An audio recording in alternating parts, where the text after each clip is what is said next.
But William Lane Craig doesn't accept those.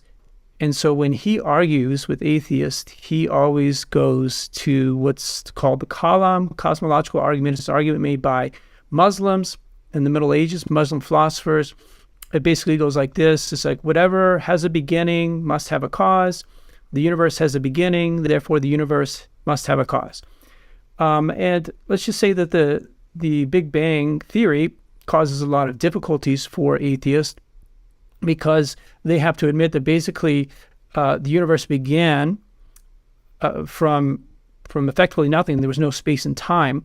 And in a single instant of time, you have the origination of space, time, and matter.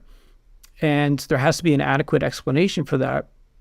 And so whatever caused that has to be outside of time, has to be outside of space, has to be outside of matter. And yeah, it makes the atheists squirm.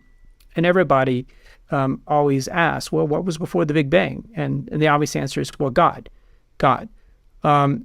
But the argument that we're going through here is far superior to the argument, that Kalam cosmological argument.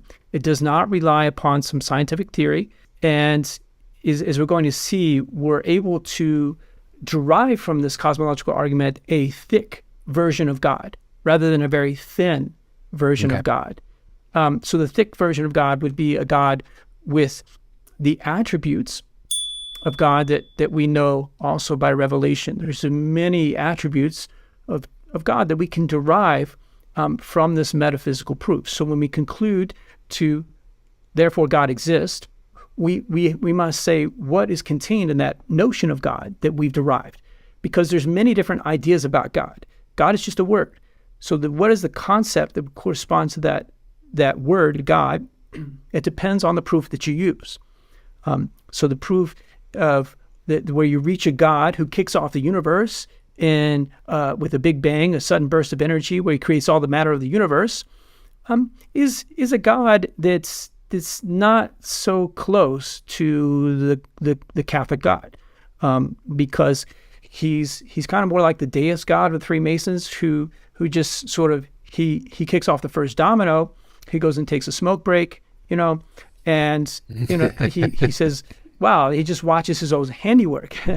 But he's not the God who's acting at every moment on the universe to sustain reality in the universe. So this argument goes back in time.